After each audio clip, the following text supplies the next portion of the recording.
All right.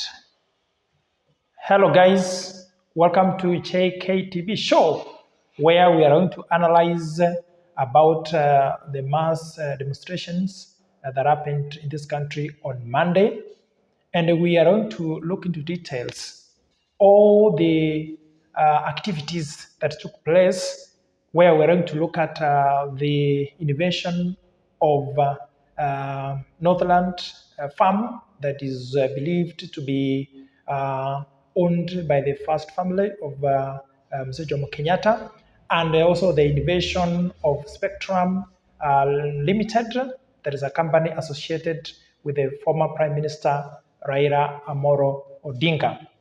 So, on Monday, there was mass demonstration in this country. And the mass demonstration was called by Azimio la Umoja Oka, and they're agitating for three things that the government has to look into. Number one, the cost of living. They're saying that the cost of living is very, very high. The government needs to do something so that common mwananchi can be assisted. Number two, they are agitating for the reconstitution of IEBC.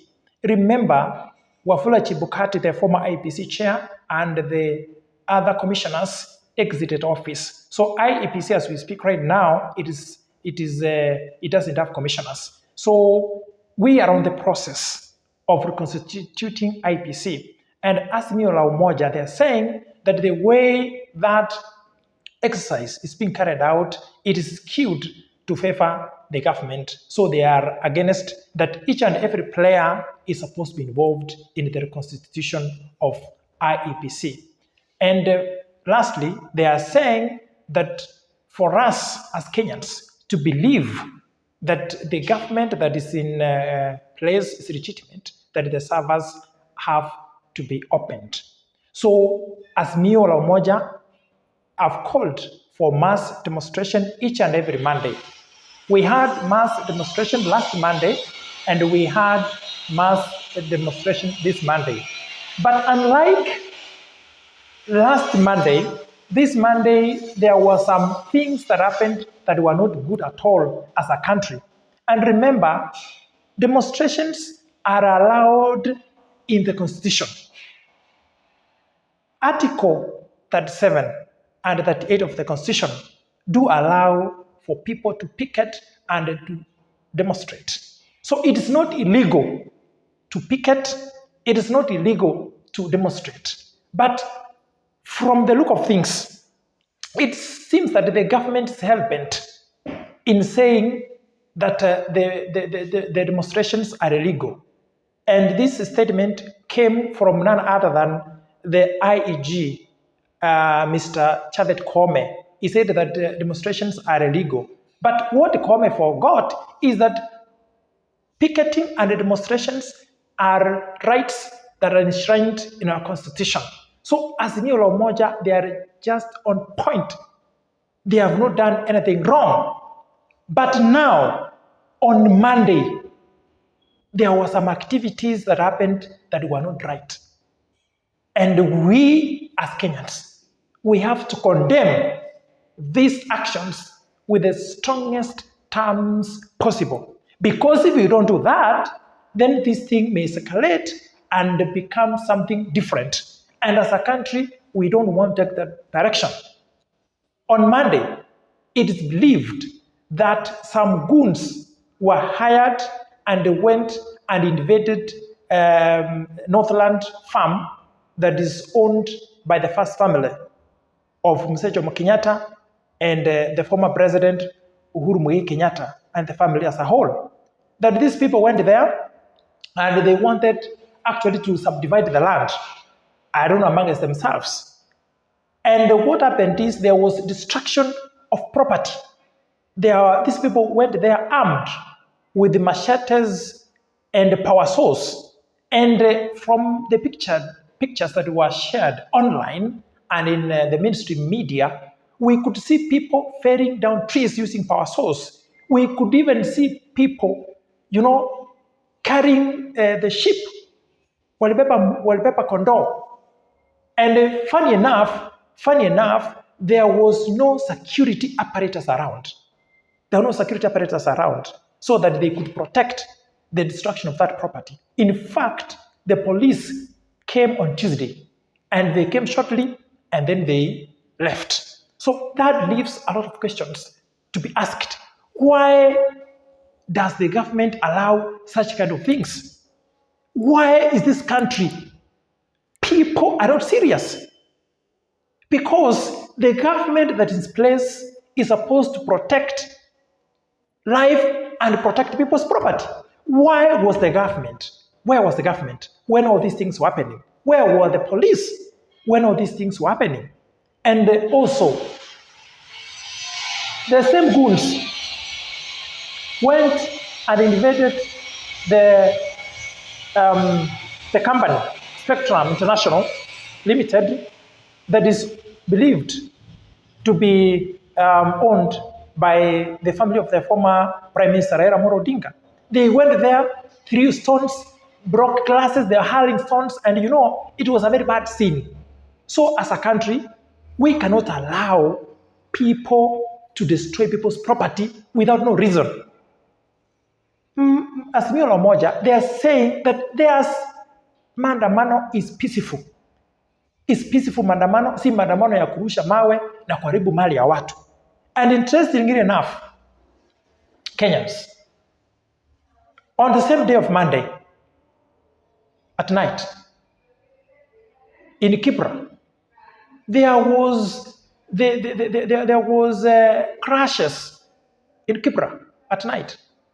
And that resulted into burning of a church and burning of a mosque.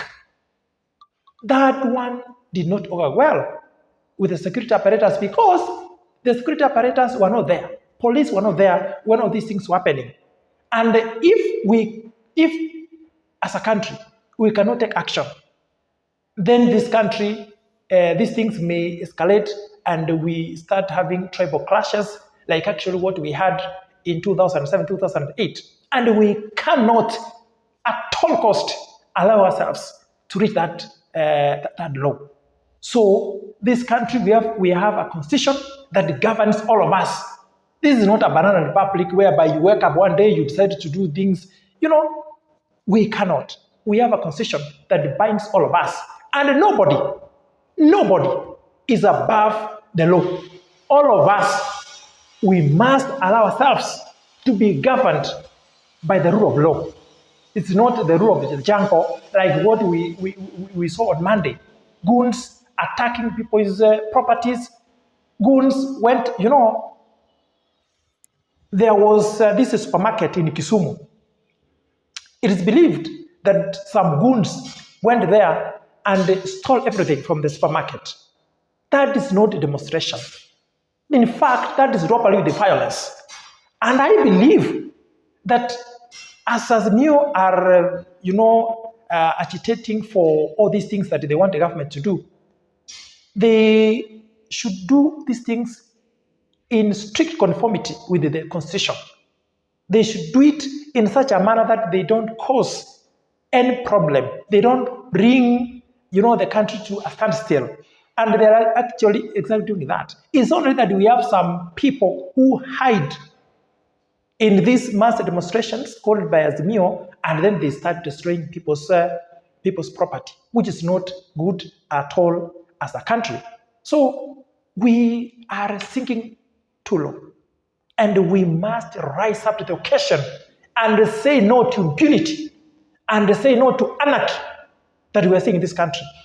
And the only way that one can be done is by all of us sitting down and talking and we dialogue. We ask ourselves a question. Like now, how did we get here? How did we get here? That is a question that is each and every Kenyan is supposed to ask himself. Because we cannot allow ourselves to start doing things that are unacceptable. How do you explain that somebody went to somebody's farm, anachukua mali yake, anachukua mbuzi wake, anachukua mambo wake, anaenda anachinja, right? And in fact, What happened on Monday to the first family's farm in Ruiru was a very bad example. And actually, it reminds us of what happened in Zimbabwe during the reign of the former president, Robert Mugabe, when people decided to invade land belonging to the white people, white settlers, and then decided to take everything. And we as a country, we cannot allow ourselves to take that kind of direction. And in fact, the rich people in this family, in this country, if the government is not going to do something as far as that invasion of Northland farm, then the rich people have something to fear. Why? Because the same can as well happen to them. You'll get these hustlers, the poor people, will just invading these people who are rich, who have some properties. Their properties may be attacked. And as a country, that is a wrong direction that we want to take. So I'm urging the government in place, President Dr. William Ruto, and his deputy, Rigathi Gachagua, that they need to do something. They need to call the former Prime Minister, Raila Odinga. They sit down, they talk. There's nothing wrong. After all, my friends, fellow Kenyans, all of us, we are Kenyans, and we are proud to be Kenyans. We don't have any other country. We have only one Kenya, and we are proud to belong, all of us, to this country. So we should set aside our selfish interest, our own ego, and sit down and ask ourselves, our leaders. It was interesting that before Monday, that was on Sunday, there was a group of Kenya Kwanza leaders who attended a church function in Kiambu, and they talked about invading, Northland Farm. That is barely on Sunday. Barely less than 24 hours, there was that invasion. What does that one tell you? It tells you that this was a well-planned thing. It is not something that actually people wake up and decided to do. No. It is something that was well planned. And in any case, we can ask ourselves, where did these people come from? Where? Because they were in thousands. That means somebody somewhere planned this thing. The planners of this thing, they have to be brought to book. The financiers of these people who went into lawlessness of destroying the property belonging to Uhuru Kenyatta, they have to be brought to book. Because this is a country that's ruled by a rule of law. Why are we allowing ourselves, sincere Kenyans, to sink such low that somebody anabeba kondo anaenda anauzia mtu mwingine kwa barabara, mtu mpaka unashangaa, somebody with a very nice vehicle, a Prado, eti amesimama anauziwa mbuzi, I don't know, 500 shillings, 1,000, 3,000. Wengine they went ahead and wakachinja kondo, wakaanza kuuza nyama hapo kwa barabara. That is wrong. And if it is wrong, it is wrong. It is wrong, it's unacceptable, it's unethical, and as a country, that one we have to say no. We have to say no. We have to say no. We have to say no. We have to say no. Because we have only this country. We don't have any other Kenya. So I'm urging our leaders, kindly be very careful with what you speak. Stop inciting Kenyans. Kenyans are good people. Kenyans love each other. But leaders, you are the one who are dividing us. Because of carelessness, talking carelessly, throwing words left, center, and sometimes you don't even look at the consequences of what will happen as far as whatever you have said. So I'm pleading kindly with our leaders. Consider Kenyans. Consider us.